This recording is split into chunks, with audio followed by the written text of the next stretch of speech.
Okay. Om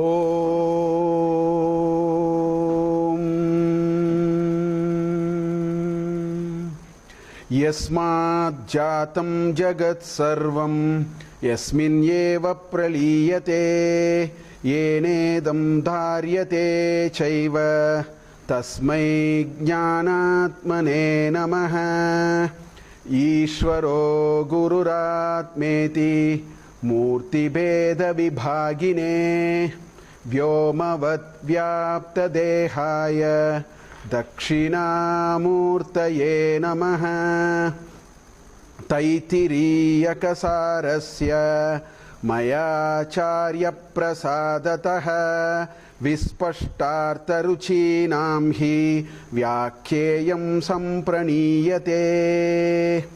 Om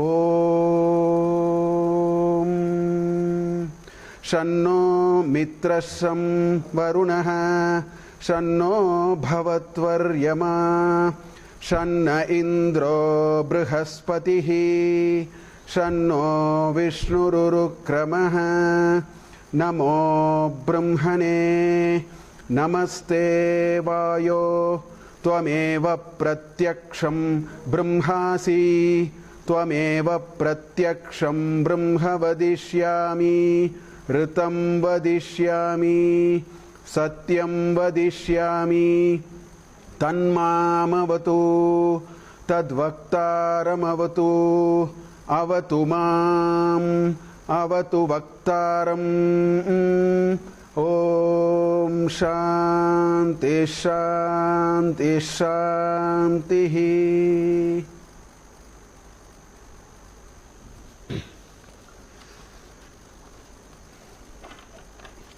So we just had an introduction to the fifth anuvaka last class, which is the vyahriti upasana.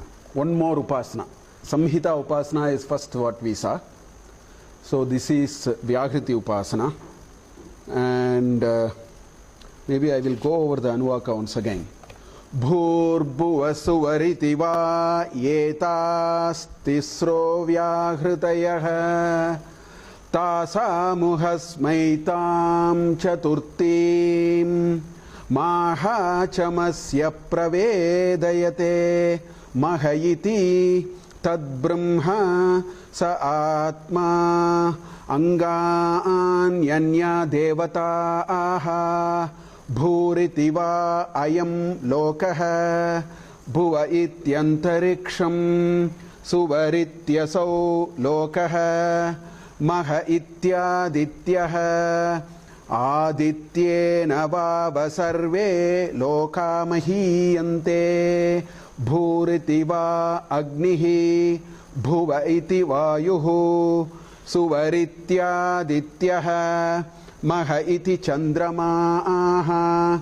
chandramasavavasar ani jyotigam shimahiyante bhuriti va ruchaha bhuva iti samani suvariti ejugumshi maha iti brahma brahmana vava sarve veda mahiyante bhuriti vai pranaha bhuva ityapanaha suvariti vyanaha maha ityannam annena vava sarve prana mahiyante tava etaschatashraschaturtha chatashraschatasro vyahritayah tayo veda saveda brahma sarve esmai deva palimavahanti.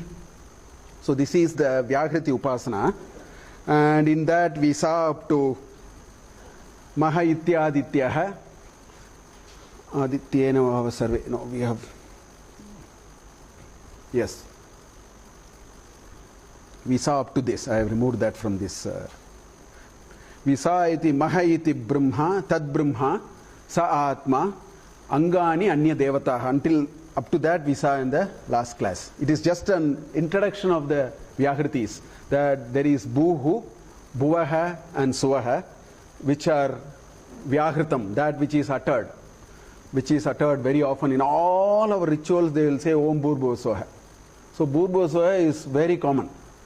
So it says these three are very popular. But now there is another rishi by name Maha Chamasya. He is Maha Chamasya Putraha. As I told you, Chamas is Chamaj, spoon. So Maha Chamas, this man had the biggest ladle for doing yajna, that Vasordhara. So he was Maha Chamas. So his son is Maha Chamas, Maha Chamasya. So the Maha Chamasya, he actually found the fourth Vyahriti and connected. Up to that we saw the last class. We will continue. But before that, since we are seeing various kinds of upasana, I want to keep talking about upasana a little bit in every class because it's a very tough idea. So I need to keep talking about it before we get into the specific. That's what I'm doing in every class. So we actually, the first chapter is full of upasanas. 3, 4, this is the second. This Samhita upasana is what we saw. Puro Rupam, Uttara Rupam, Sandhanam and Sandhi and all that, using all that grammatical structure. Now we are using the bhuv, bhuva and suva and maha. And 2 more upasanas are going to come. So there are 4 upasanas, I think 5, I'll have to check. 4 or 5, I don't remember. So at the end of all these 5 different types of upasanas, the question is, what are they getting at? This is very tough. We do not know what to do with bhuv, bhuva and suva. It's very easy to show the Sanskrit meaning and all that. The question is, where are they leading us? We need to really reflect on it. What is this upasana? And why are they doing it? I have been giving different dimensions. So I'll add one more dimension today before we get into the Vyahriti upasana. Actually, if you look at these upasanas, they are actually trying to communicate one important message. And that message is what we saw in chapter 10 of Bhagavad Gita. They are showing us the power of Vibhuti. If you remember, chapter 10 of Bhagavad Gita is called Vibhuti Yoga. That's the title of chapter 10. So we need to understand what is this Vibhuti. So one Vibhuti is people, that they put on their forehead is also called Vibhuti. Actually, Vibhuti, the word Vibhuti has V and Bhuti. So this is the prefix. V is the upasarga and Bhuti is the verb. Bhuti comes from the verbal root bhu, bhu satayam, bhavati, to be, to exist, to manifest. We use the word bhavati. So that bhavati has come from the Sanskrit root bhu. So bhuti has also come from that. So bhuti is a noun form. It's called kritanta rupa. Basically bhuti is manifestation. See, bhavati is exists. A noun version of that is manifestation, to exist. So bhuti means manifestation. So now bhuti means manifestation. Now we have put a V before that to make it vibhuti. So vibhuti, the V upasarga is visishtena, powerful manifestation. Krishna showed 63 powerful manifestations in which we can see God. That's what chapter 10 of Bhagavad Gita was all about. Masanam margasi shoshmi, rutunam kusumakaraha. Of all the seasons, I am the spring, flowering season. Margasirsha, which is what I am in the month. He says, Pandavanam Dhananjaya. There are 67 examples like that. So Vibhuti means the power of manifestation. Actually, if you look at these upasanas, they are using all different examples to remind us, please see God everywhere. It's no point in just confining ourselves to the notion of God with an idea. Because as this great Sanatana Dharma has actually taught us, we have only God, not one God. We have only God, nothing else. It's only God. Wherever you turn, you must be able to see God only. If that is the basic framework of our existence, then everything must actually show that. So this Vedic literature has actually taken examples like this and tried to show different Giram Asmi Ekaksharam. This is one of the manifestation in chapter 10 of the Gira of all the Vedas.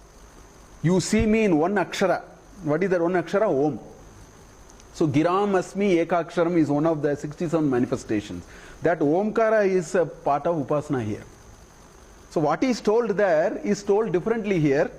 Here it is told with few more exercise. Meditate, tie your mind, because this is a higher level of knowledge. So it also, instead of just introducing now, it is asking us practice also. Enough of hearing, now you start practicing a little bit. That is why all these upasanas are coming. These 5 upasanas we will see. Today's upasana I will show you, vyahriti. The example they have taken, if you actually look at it from one perspective, they have covered the whole universe. And saying, you do upasana there, they are saying, see God everywhere. That is the idea of all these upasanas, and they are coming. Actually, look at the word upasana. I never gave the meaning of the word upasana. I just assumed. Again, upasana has 2 parts there. Upa and asana. Upa is again a upasarga, prefix. Asana, we all know what asana is, seat. Upa, the prefix upa means closer. That's why Upanayanam means, it's not the thread ceremony. It is a method by which you bring that small boy closer to the ultimate truth. That's why it is called Upanayanam. By Brahmopatesa, or telling him, asking him to reflect on some ideas over some rituals and practices, we are bringing them closer. That's why the word Upanayanam is used. So Upa means closer, Asana is seat. So Upasana is seating you closer. Closer to what? Closer to the reality. So these exercises are actually, that's why it is called Upasana. That's why Devi Upasaka. Somebody says, I am Devi Upasaka. What does he or she mean? He or she says, I use Devi as a pratima or as a concept and deeply meditate and go closer to God. That is why somebody is called a Shakti Upasaka, Shaiva Upasaka, Devi Upasaka, Vishnu Upasaka. So basically it is a method of deep contemplation, and through that contemplation for longer period of time we will go closer to the truth. So that is what they are attempting. So they are taking examples which by simple English translation it will not actually make sense. It will only roughly tell us something.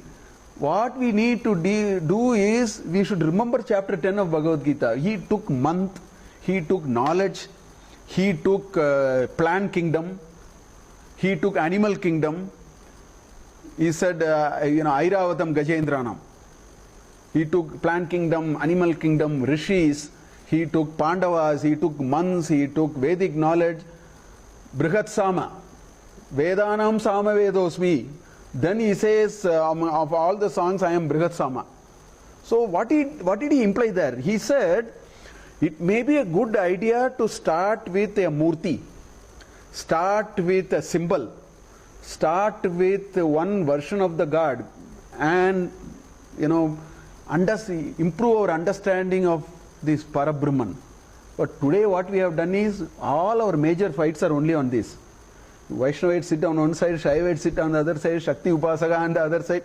They have not understood. It is a starter. It is definitely a good way to start, but a real evolution will slowly enlarge this set for us. So how are you going to do it? That's why these multiple upasanas are coming. They are pointing to things which we will normally not see. And until we cover the whole ground, the Virat we will not see. The Virat Rupa which he showed in the 11th chapter, he prepared Arjuna with all these examples in the 10th chapter and said, meditate on this idea. Get convinced of this idea. Then only he could be given the Virat Swarupa. The Virat Swarupa will not make much sense unless we meditate. So in the same way, there are different upasanas. That's why the first upasana, he is taking some grammatical structures and trying to use that to say, see God here. So we need to repeatedly contemplate what is the sukshma here. It's not about grammar. It is about saying you see through the meaning, you see me through the meaning, see me through the conjunctions that are happening. in all that Vedic texts that are going on. That's how he did the Samhita Upasana. So here he is doing the Vyahriti Upasana. Now the question is, how do we know that our journey in the so-called Upasana has progressed? One thing is to understand, another thing is to say, well, we need to meditate and we earnestly try, let us say. We take some of these and really try, because every Upasana has a Palashruti also on that. They are also motivating, saying, if you do this Upasana, this is what you will get. Let that be on the other side. The question is, how do we know we have progressed in Upasana? What is the metric that we have? And there are very good metrics. So I will take two contemporary examples, because we use Upasana in a big way in our day-to-day life. It's not a very, alien idea only for seekers of, ultimate truth. The entire logo business is nothing but Upasana. On seeing logo, I should remember the company. To me, logo is, what is Upasana? You take a symbol and see something else there. That is the basic principle of Shaligrame Vishnuvat. So you take one, that is called Alambanam or support, on which you see, the only thing is the context is different here. We want to see the Parabrahman. There we want to see HUL in the logo or something like that. But the concept is no different, is what I am coming to. So the question is, how do we know we have made reasonable progress? Two questions I want to ask, and then you can find out. Because in these two cases, we might have almost reached perfection in Upasana. Almost we have succeeded in our Upasana. What is that? First question, what happens to you when you see a piece of paper or a cloth which has a tricolor and Ashok Chakra in the middle? Right? That represents India for us. It is perfect Upasana. The moment you see the tricolor and the Ashok Chakra, you salute, or that means you have become a perfect Upasaka now. Because what does it mean? In one you are able to see other without any contradiction flawlessly. This is the ultimate goal of Upasana. We must be able to flawlessly, without any contradiction, get something in one, something else. I cannot see the whole country, that's why I see the national flag. That is Upasana. And we are all trained to it, and we have perfected the art of Upasana. So there is not an iota of doubt. Whereas Vyahriti Upasana makes no sense to us. We are not able to see the God there. The day we see the God there, we have succeeded in that Upasana. As much we see India in this tricolor cloth, we are able to succeed. So that is a real, progress in Upasana. What happens to you when you see a Shaligramam stone? The Shaligramam is a stone that you take from the Gandaki river in Nepal. Now, this Shaligramam stone can mean different things for different people. At one extreme of that is, it is a piece of stone like any other stone for somebody. For him, this Shaligramaha Vishnuvat is not happened. He is in the zeroth of that Upasana. If you show me a Shaligrama, I will see only Vishnu, because for last 70 years we are doing daily puja with that in our house. So it has ingrained deeply into me. If you give me a Shaligrama stone, I get very jittery actually. I don't even take it in my hand. I have a little bit moved. I have not reached the perfection certainly, but I have moved a little away. Is all that I am saying. So we are all in this continuum. It all depends on how much focus we did, how much of this thought that the Shaligrama is actually Vishnu is a thought. Same is of the temple. The idol gives different feeling for different people. Thousands of us can go and see the Devasthana. We go to the Devasthana and see the idol. It doesn't evoke the same feeling in all of us. That shows we are at different degrees of our Upasana. These are real meaning of Upasana.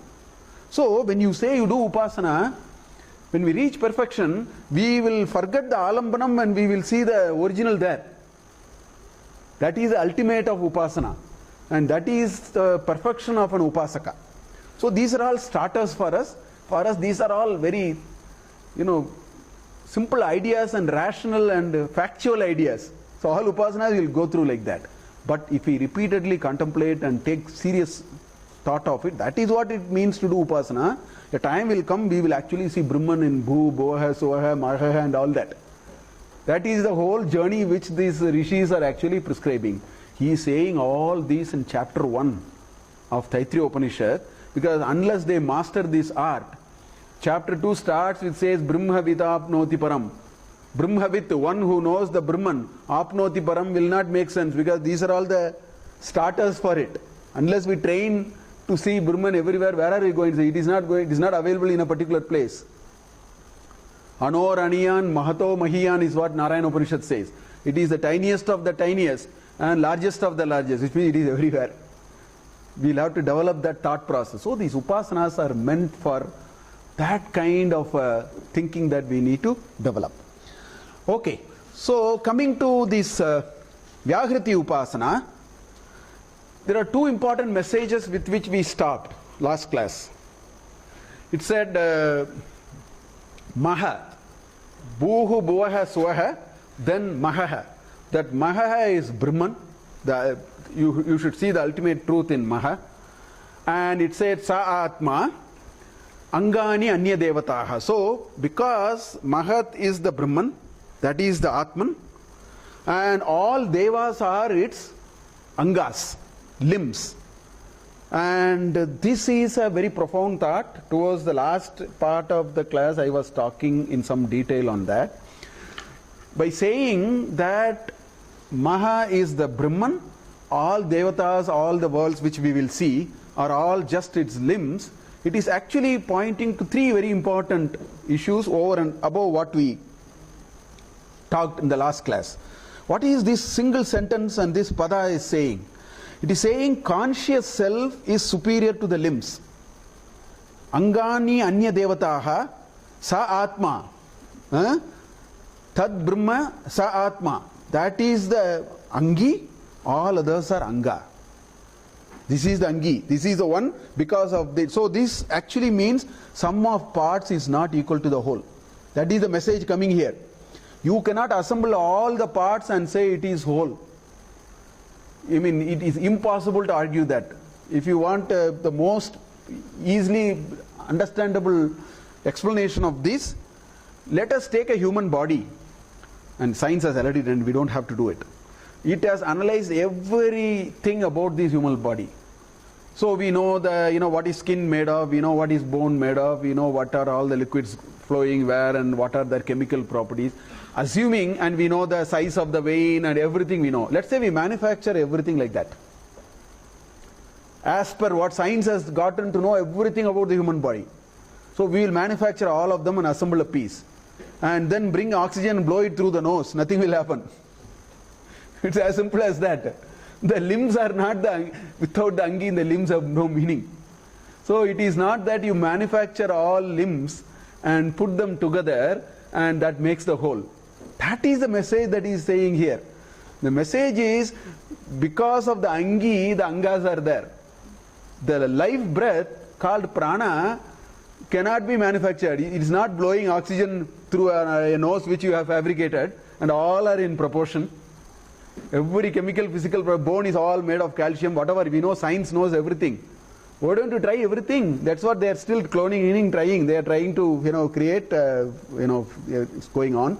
My Shraddha and my faith says they will never be successful. But I think they have a Shraddha that they will be successful, let them go on. So it's all different views that we will have to take in that. So it is not as simple as, so all these devatas that are, bhuv, bhuvaha and suvaha, own their existence only because of the maha. That's what I am trying to get here. It is only because of the Brahman all these exist. That is what this Vyahriti is going to say. So it is connecting the deep, substratum. The other word is adhisthana and aropita. Without an adhishtanam, without a substratum, you cannot mount anything on that. It is not possible to mount anything on that without a adhisthana. So this maha, that the vyahriti that they are talking here, is basically the substratum, or it is the prana energy. Then you have your limbs. If you don't have your limbs also, it is all right. You can not have one leg. Don't have to have two legs. There is a person who doesn't have two legs and two hands, but he seems to be very active, much more productive than many of us. I saw a YouTube video on that. So angas are not important. Angi is important.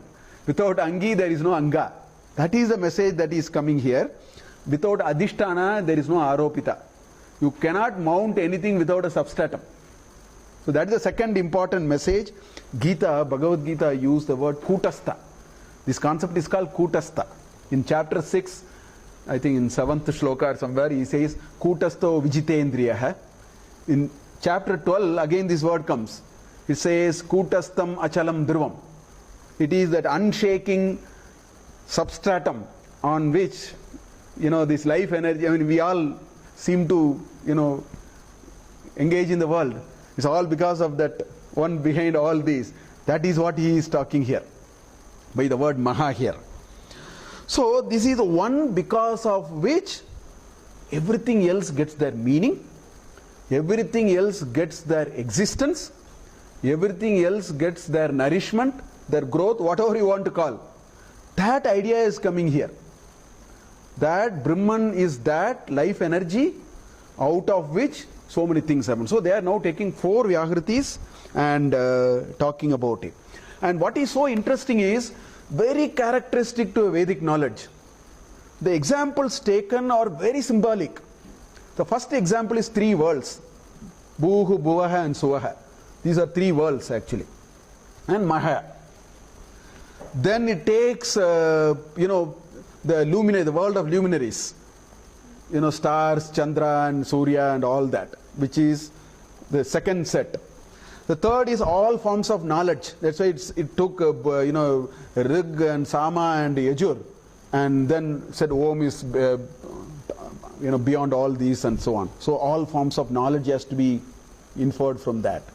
Then all forms of food and living. That is the 4th example. So if you take the universal set of all these, this is all how this all-pervading Brahman can ever exist. That is what is coming through these 4 vyahritis. They are not casual. It has covered the worlds. It has covered all forms of knowledge. It has covered all possible ways in which people can get enlightened, enliven, and life and food. So these are very, typical Vedic way of using very indirect means to say Brahman is everywhere. So that is what is coming through these 4 vyahritis, which we will see now. Okay, so this is the first vyahriti, which is adhiloka, because lokaha adhikritya, pertaining to the world. So the first example taken is pertaining to the world, the physical world that we see. So what does it say? It says bhuritiva ayam lokaha. So now bhuhu, bhuvaha, suvaha, maha. There are 4. For these 4 examples are attached now. You see, this, what you know in terms of objects in which you see what you cannot see. That is the idea of upasana. So it says bhuhu iti va ayam lokaha. This world that you see, you understand that is this vyahriti called bhu. So we call it as bhuloka also. So this vyahriti called bhu is nothing but ayam lokaha, this world. Then he says bhuvaha iti antariksham. In fact, our ancestors' usage of words are very interesting. So antariksham actually means interspace, because they perhaps realize this is so limitless. So what is this interspace? They never actually qualified. They said you have a vision and in which you see a world and see an empty space. So they divided the reality into 3 parts now. See how they have done it. They have divided the universe into 3 parts. One part is your world, which we are able to see. The other part is an empty space. They never qualified it, because with a telescope your notion of empty space can be even longer. So they never said it is so many nautical miles or so many light years. They said there is this world, there is an empty space, and beyond that there is other world. So the third is called other world. This is their conceptualization. So ayam lokaha, they point to the world. Ayam is pointing, right? Ayam lokaha is bhuhu. Antariksham, which is interspace, that is sky or whatever you call it. He says that in that you see the second vyahriti called bhuva, and then suvaritya Suvaha iti asau lokaha. See, asau is that. That you cannot see, but you know there is something beyond what you see. So it is called Swargaloka, suva. So the three bhuv, bhuvaha, suvaha take these three vyahritis and they use the notion of world and mapped onto it. They said, what is this bhuv vyahriti? This is our world. What is bhuv vyahriti? That is the interspace. And what is the suva vyahriti? Which is the other world. They never quantified what is the other world. Because for each one of us it can differ. Because see, the word loka, it's a beautiful word. You know what is the meaning of, where did the word loka come? The word loka come from a Sanskrit root, lochra. Lochra means to see. That's why it's called lochana. This is called lochana because it comes from the Sanskrit word lochra. Loka is that what you can see. Look at the choice of the word. World means that you can see. Now you know why this word is so important? Your world is different from the world of the living insect which has three indriyas. Its concept of world is different. Because it cannot see a few things or it cannot hear. Snake cannot hear, it doesn't have the indriya of noise. I don't know, snake can hear but it cannot see or something. So there are insects, there are jiva rashis with one indriya. There are jiva rashis with two indriyas, three indriyas, four indriyas, and we have five indriyas. So the word is called world. World is defined as that you can see. So their conceptualization of world is different from our concept. That's why they have used a word like that. So even within us, the conceptualization of world is different. A person who is blind will have a concept of world which is different, born blind. He or she, her concept of world is different. So these are all blinds neutral on that. That's an interesting definition. Loka is that what you can see. That's why it's called I am loka. So what you can see is a function of many things. So anyway, so the first Vyahriti Upasana says, when you see this world, see it as bhuv. When you see the interspace, see it as bhuvaha. When you see the, when you understand there is a third world, other world, that is the suva. Then it says, maha iti adityaha. Now, as I told you, the Brahman is a concept because of which everything exists. Now, this whole idea of what I see, what I cannot see, to what extent I can see, how this world will thrive, how I will thrive are all intricately related to sun. The whole existence plane and all that is because of sun in this perspective that we are saying. That's why in sun you see the Brahman, because he is reminding you of that concept. He is reminding you of the concept that without him nothing is possible. In a limited sense, that's the meaning. That's why in National Geography, I think 1922 or 25, there was an article in which it was written that we breathe sun, we eat sun, we wear sun. All this comes out of sun. The air that we breathe is sun. What we eat is sun. Because without sun, the climatic cycle doesn't happen. The this photosynthesis does. That article wrote like that. So what is this Vyahriti saying? It is saying in this practical world that we are living with whatever limit you are seeing, the equivalent of Brahman is sun. So sun is a pratyaksha Brahman. It's a pratyaksha devata. Direct expression of God is actually sun, because if you take off the sun, that's the end of the story. We shut down this engine called universe. That's why Aditya is called, and that's why it says Adityena vava sarve loka mahiyante. This definition of world which I am talking about is all has its existence, has its meaning, has its life, has its nourishment, everything coming only out of sun. So when you understand that, you should be able to see Brahman in sun, because that is the notion of Brahman. That's the Angi. These are all Angas. So that is what the first Vyahriti is actually reminding us. So we should deeply understand the importance of sun, importance of how sun is actually the proxy for the Brahman, which we can actually contemplate on. That's one way we can contemplate the larger principle. So that's the first Vyahriti. Then the second Vyahriti. Bhuriti va agnihi, bhuva iti vayuhu, suvaritya dityaha, maha iti chandrama aha, chandrama savava, sarvani jyoti gum shimahiyante. Now there are 4 different examples. So the bhuv, bhuvaha, suvaha, maha remains. We are only bringing different objects as alambanam, in which we want to see that truth. That is this model, as we saw in Samhita Upasana also. So it says Agni, you see Agni as bhuv. So these are all, luminaries. These are all, world of luminaries. So I call it as Adi Jyotisham.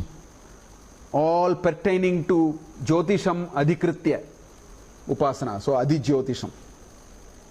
So Bhuriti va Agnihi. So you see Agni as bhuv. In that vyahriti you see Agni. Bhuva iti vayuhu. In the second vyahriti called bhuva, you should be able to see vayu. And in the third vyahriti called suva, you should be able to see aditya. And maha iti chandramaha. The superset of all of that is Chandra. So here it is coming in a very different direction now. So unless we understand it, we will not make it. He says the Chandrama is the equivalent of the Brahman. Because of that, all these nourishes, all these exist, all these owes their existence, all these make sense. So how do we argue that? Now the argument is like this. This Agni is actually the organ of speech. In all other Upanishads also it comes actually. Agni is, that's why when people speak fire, they exchange fire. In common parlance we use a word like that. Because, it generates heat. You can very badly have a conversation and generate heat also. So Agni is the organ of speech. Okay?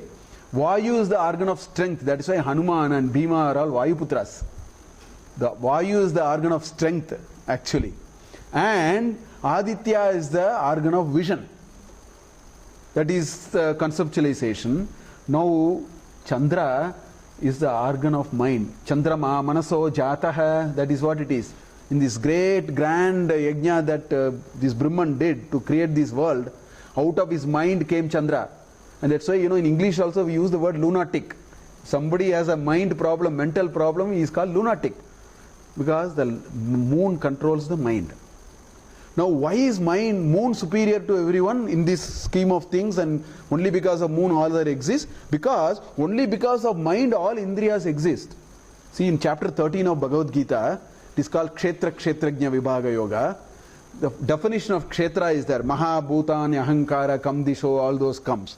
The next line it says, Indriyani Dashaikam Cha. There is a mention called Indriyani Dasha Ekam Cha, 10 plus 1. That's what it says. Dashaikam is 10 plus 1. Question is, where are 11 Indriyas? The 11 Indriyas are as follows. Pancha Karmendriyas, Pancha Jnanendriyas, and there is a master for these 5 plus 5, which is the Manas. Because it is only Manas which is forcing, which is really conduit for Karmendriyas and Jnanendriyas. Only when you shut off your Manas, which happens in your deep sleep, all these Indriyas will go dead and dull. Because without those Indriyas, Manas can also work, please understand. Because in dream you can run, you can talk, you can give a lecture, you can take a plane and go somewhere. You use all your Karmendriyas and Jnanendriyas in dream when you are not actually using it. Why? Manas is using it. So Manas is a super Indriya. So Manas is the Adhipati. That is why this Vyahriti is putting Manas, Adhipati, which is moon, as the Mahat, and says because of that all these other things actually happen. So that is what is coming through this second Vyahriti. Then third, Bhuriti va Richaha, Bhuva iti Samani, Suvariti Yajugumshi, Maha iti Brahma, Brahmana Vava Sarve, Veda Mahiyante. Here it takes the 3 Vedas. So now the entire body of knowledge is taken, and it wants to say, whenever you see any body of knowledge, you should be able to see me. That is the idea which is being proposed here. So how do you systematically say it? It says you take Bhu as the Vyahriti. The Rig Veda is, whenever you see Rig Veda, you should be reminded of Bhu as the Vyahriti. You have to contemplate this idea several times. So whenever you see Rig Veda, just like when I see the tricolor, I should be able to see India there. We should be able to get to that level. When you see Rig Veda, you should be able to map it to the Bhu Vyahriti. Or when you see the Bhu Vyahriti, that is a better way to say. When you see this bhuv, vyahriti, you should, whenever a word bhuv is uttered, the whole Rig Veda must come to your mind. I think that is a better way, not the other way. This is only an alambanam. So when you say, somebody say bhu, moment they utter om bhur bhu, as a moment you say, next time you hear bhu, you should be able to be thoughtful of the whole Rig Veda flowing through that. That's what it is saying. Bhuhu iti richaha, Rig Veda. Bhuvaha iti samani, Samaveda. Moment you see bhuva vyahriti, the whole Samaveda must run on our mind. Oh, this is what is being reminded of this. We should be able to think like that. Suvariti ejugumshi.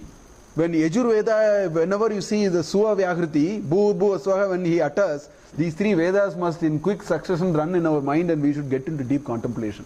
That is the meaning. Bhur, bhuva, swaha, when in all rituals when they say, that's why they took that. You will hear it. When you hear bhur, bhuva, swaha, if this upasana you have mastered, your mind will go to the Parabrahman. That is the idea. You can take any of these four. So this is one example. So moment you hear bhuvaha, you should be able to immediately remember Samaveda. When you hear suvaha, it should be Yajurveda. That's what it is being told. Then it says maha iti. So what is the superset for all these? Which is the Brahman. He says maha iti Brahma. Here the Brahma actually refers to Omkara. It's a contextual meaning we have to understand. Brahma is actually Omkara. See, the greatest revelation, the greatest contemplation has happened on Om. That's why Om Bhurbhuvasaha, moment Om Bhurbhuvasaha is said. And this Vyahriti, if somebody has deeply meditated, you should get into the ecstasy of actually the four Vedas and this. That is the idea here. Om, I told you in the earlier thing also, Om is coming several times, I will repeat it again and again. Om is such a wonderful word because first of all, as I told you last time also, this is the only word which has no lipi. So Om can be told in any language. Russian also you can say. In German also you can, because it is a Shabda Brahman. It is a Shabda. It is not a lipi. Please understand this. Om is only a Shabda. That's why in every language we write our own Om. In Devanagari we write it in a particular way, in Telugu we'll write it in one way, in Tamil we'll write it one way. We are using a lipi just as a proxy. Om is a Shabda Brahman. That means moment it is sound, anybody can make sound. A Frenchman can say Om. A German can say Om, a Russian can say Om. So this is nothing to do with any language. First you understand it is beyond lipi. That's why it is so special. It is a Shabda. It is not a lipi. And look at the charm of this Shabda. Om is made of 3 letters. If you really want to put it into letter form, or even the sound can be split. It's all coming from the sound only. Om is Akara, Ukara and Makara. If you join all the 3, you will get Om. You try telling all the 3, you will slowly get into Om. You start on A and then end in Ma, Im, and try to put U in between, you will get Om. A plus U is O plus Im is Om. Even in a Sandhi, if you have to see. So it is Akara, Ukara and Makara. So you will ask, what is so special about it? First of all, if you open your mouth, the first sound you will have to get is A. You cannot get anything. Open mouth, this A will come. So the beginning of every language comes out of sound. If we didn't know how to speak, we don't need language. We knew how to speak, so we thought we will also create a lipi to have a syntax and all that. Sound is the genesis for knowledge. If sound is not there, knowledge has its own limitation in terms of what So, moment you open, A will come. Moment you close, the only way you can close is by Im. You have to, both the lips have to close. It's a labial actually. It has to close. Right? It is Oshta in that scheme of things. So, what is it symbolizing? It is symbolizing that from the time you chose to create knowledge or transact knowledge or think of knowledge, to the time you decided to stop it, that universe is Om. Because A and Im are the 2 ends of this spectrum. If you have to get into silence, it is Im. If you want to start, then of course you can do whatever versions of that. And U is in between because it gives the world of opportunities of how the sound can travel in your small little cavity called mouth. That's why Om is very, very important. And that is why symbolically they said, that's why Prajapati, I showed the shloka last time. How did they symbolize all this? That's why they said, in Indian knowledge is very, metaphorical, very figurative. So we have to understand all these from there. So that is, how did they say? They said Prajapati actually found, how do I, know this whole vast knowledge. Then he reduced everything to, bhuv, bhuvaha and suva. Last time I showed the shloka. He said the entire Rig Veda, he took it into one. Entire Samaveda, he took it into another. He entire Yajurveda took it to another and reduced it there. He was not happy with that reduction also. He contemplated. Finally he said everything can be reduced to Om. That is a power. So in a way what it means the knowledge begins with and ends only in this bracket called Om. Those are all we should remember when we hear a word Om. It's a Shabda Brahman. We should get that vibration in us. If we have done this upasana so well, the moment somebody says Om, it will generate a vibration in us because the Shabda Brahman we will have to experience. Because Om is Shabda Brahman. It is Lipi independent. In any language you can say that it is just a vibration of the sound. And it should remind us this vyahriti. That's why he says, maha iti brahma. So this Om is one because of which everything existed. It is a figurative explanation. What it is saying is the whole world of your knowledge is contained, it comes from the sound. The sound originates only between I and him. In between everything is there. All these are part of this. That is what is coming through this whole vyahriti. If we can understand this, and we have to think about this idea. We need to reflect and think. Then this will, moment somebody says Om Bhur Bhuv Suva, you should get into trance. That is a metric of this upasana. We should really get into trance. It should take us to a very, very close to that. I don't know when we will get it, but that is the idea.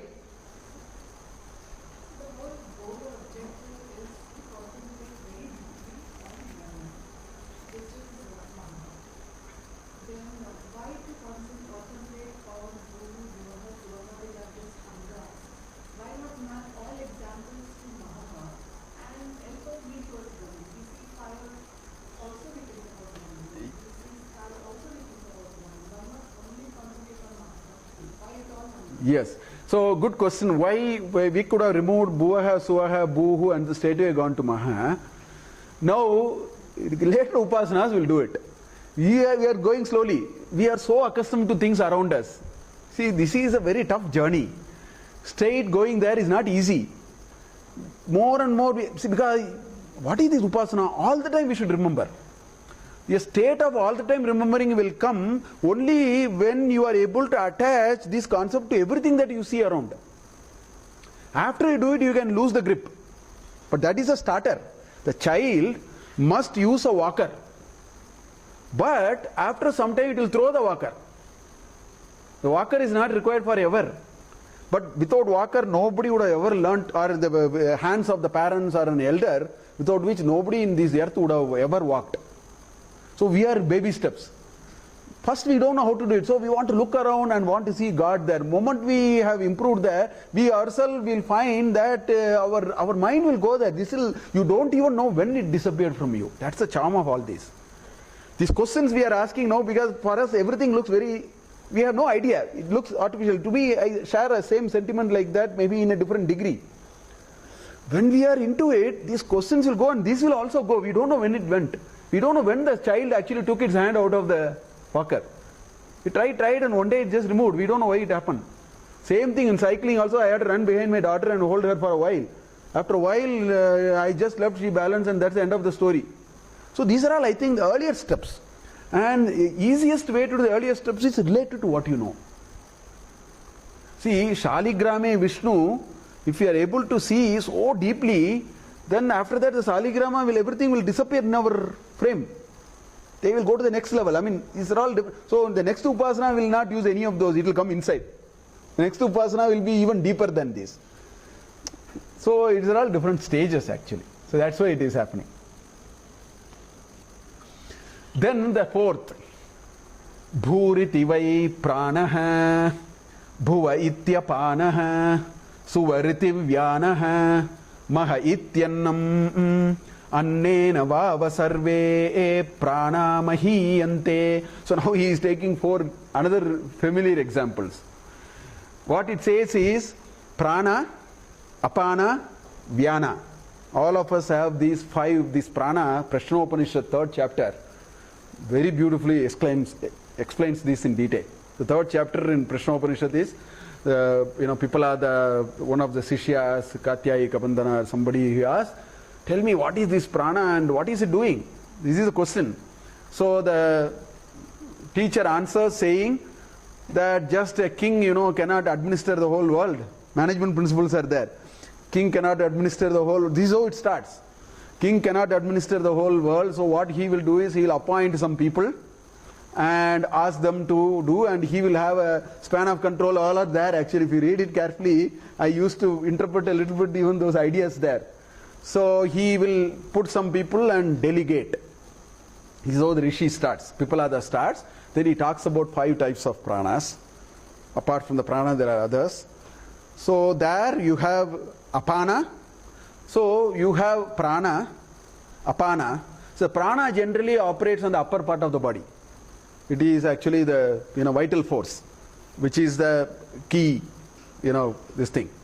Then you have what is called apana.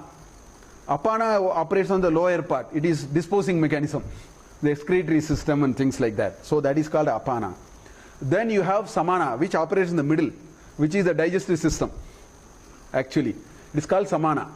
It has to maintain that balance. Pitta, kapha, vata balance must be maintained. So it is that engine. It is the energy engine in our body. It takes all the raw material and then it converts. So that is the samana. Then you have vyana. Vyana is the courier system. It's a logistics company. It takes the energy and vitality and sends to the whole through these nadis. In fact, they mention how many nadis are there. 72, 1,000, 101 big nadis. Each 101 of them have 1,000 branches. Each of the 1,000 branches have 72,000 branches. All those are explained in that much detail in Prashna Upanishad. That is Vyana. Then you have what is called Udana. Udana is actually the one which actually recovers or reclaims this prana, this Atman, this Brahman which is come here, the Purusha which has come in. At the time of death it has to recover and go away. That job is given to Udana. There are nice descriptions of that in Chandogya also it is there. So they have taken 3 out of that. Prana, Apana, which is the excretory system, and the Vyana, which is the, this nervous system, this whole Vyapi, Sarva Vyapi. So Vyana, it goes everywhere. They have taken. So it says, whenever you see prana, you should be able to relate it to the bhuv vyahriti, right? And when you think of apana, you should be able to relate it to the bhuva vyahriti. And if you think of vyana, or if you are able to reflect on vyana, you should be able to connect it to the suva vyahriti. Now comes maha iti annam. Now again in Taittiriya Upanishad 3rd chapter itself there is a vivid description on annam. Annam na nindya tad vratam. It goes on for 3 paragraphs. The end of Taittiriya Upanishad is the greatness of food. In fact, if we understand that very well, gone will be the days we will even waste one morsel of food. In fact, 2 of my friends went to Germany. Somebody narrated to me that their friends went to Germany. I think somebody narrated this story.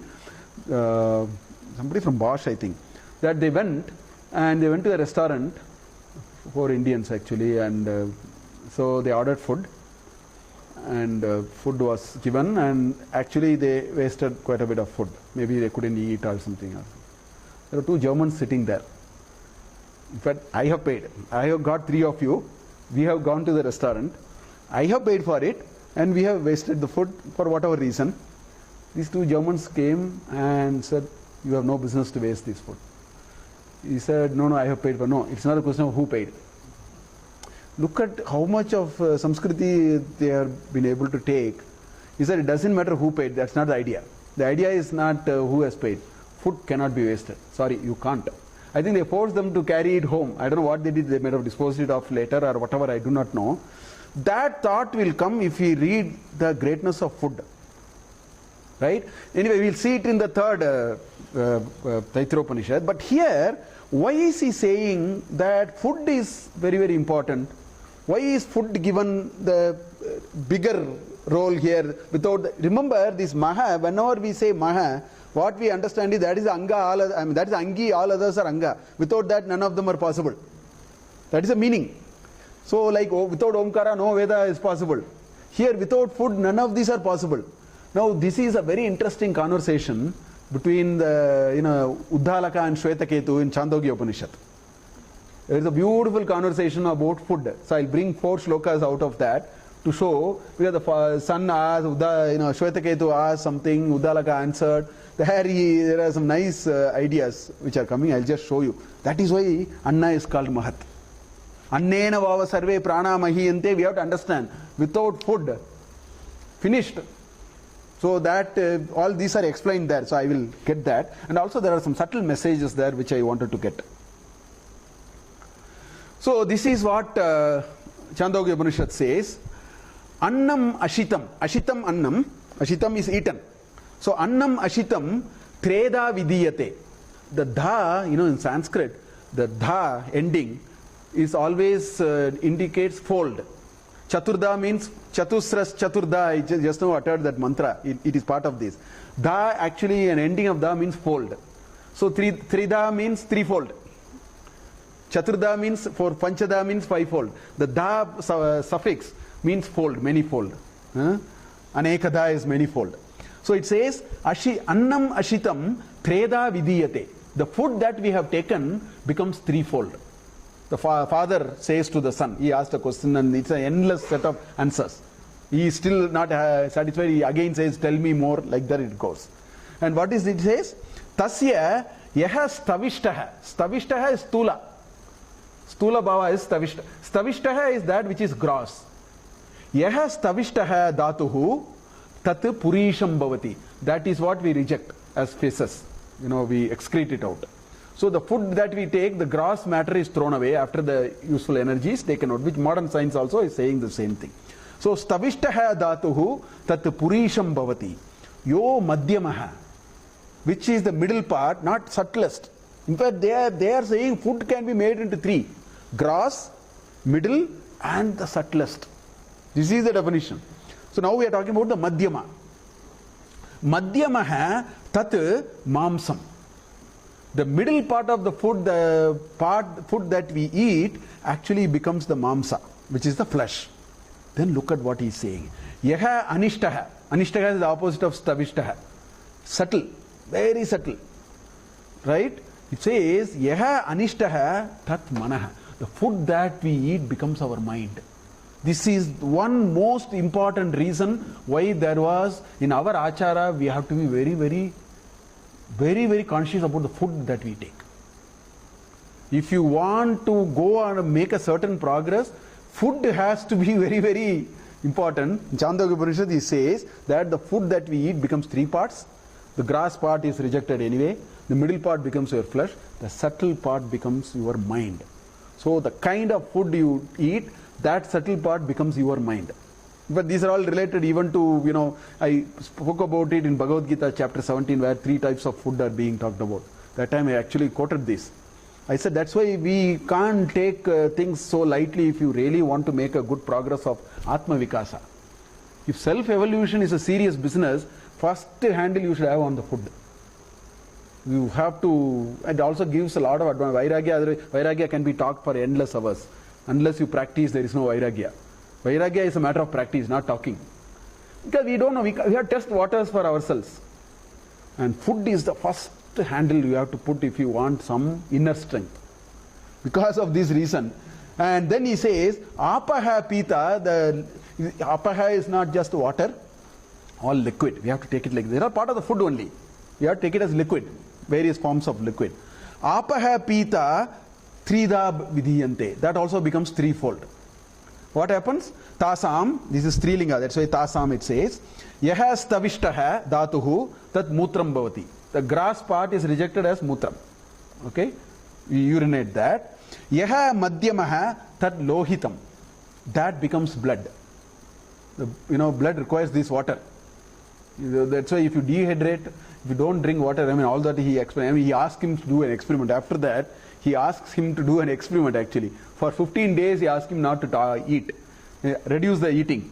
So after 15 days, he comes back, the son comes back. He asks, can you utter some Veda? You have learned so much. Can you utter some Veda? He says, nothing comes to my mind.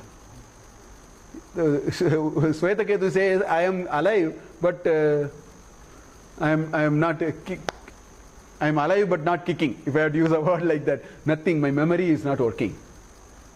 Then he asked him to increase the food slowly for 15 days. Then he actually showed him what he meant.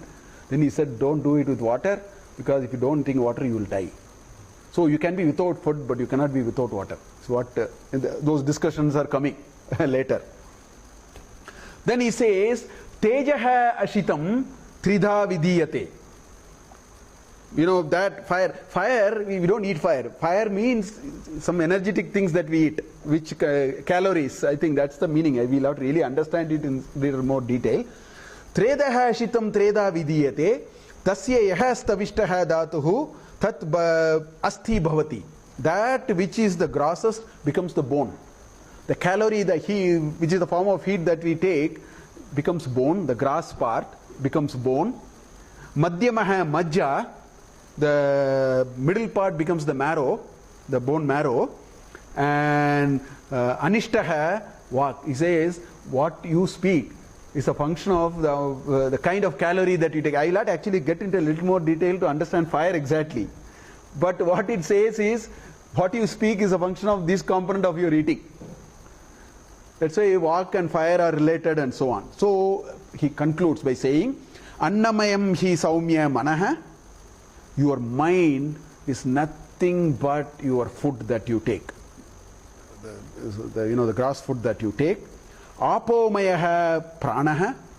Your prana energy is a function of your water, the kind of watery thing that you take. Tejomayi vak iti bhuya eva. Again, vag iti. So father stops there. Vag iti. See, explained. But the son is not happy. So he says, bhuya eva. Mom, tell me again, Bhagavan, vijñāpayatu iti. He says, I have not understood. Please tell me again. It goes on like that. This, slokas are going. So, bhuya iti mam Bhagavan, vijñāpayatu iti. Tata saumyeti. Saumya, good looking. Ho vacha, he vacha. Indeed, he said. So it goes on, ... I am not getting to the next sloka, but this sloka ends here. So here there is this description of food. So food controls our living, food controls our mind, food controls our kind of speech. Everything is a function of food, is what Chandra. That is why food is considered very, very important. That's why it's called mahat.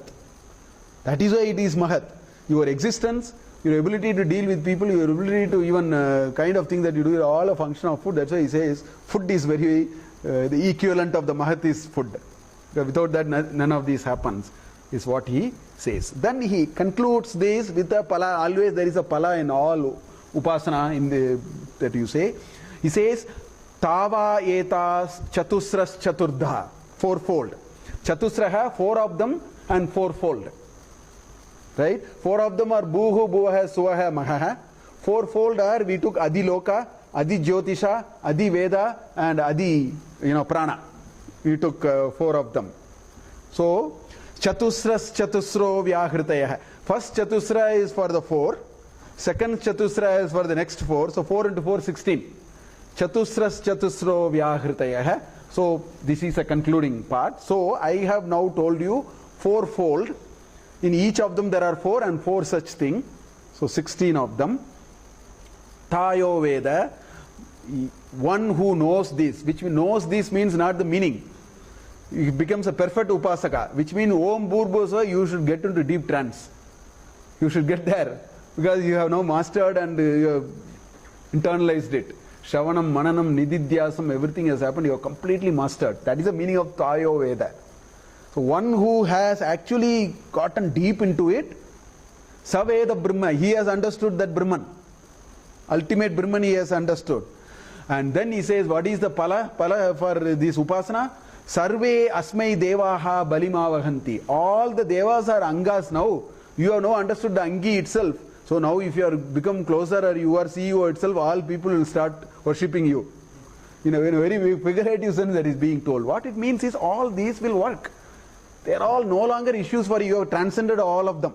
You have moved beyond all that is what actually in one sense it means. Actually this 4 into 4, 16 remains of something very interesting 16 which we will see in the next class because it's already 7:05. I think we will stop here. We will continue in the next class. We will quickly summarize this and go to the next vyahriti which takes us inside. Now outside objects are removed. If you have mastered this, you are now ready for the next step. So you can now take one step out of the walker, one hand out of the walker and then do something else. After some time you can remove everything also. That's the order in which they are going, which we will see in the next class. Thank you.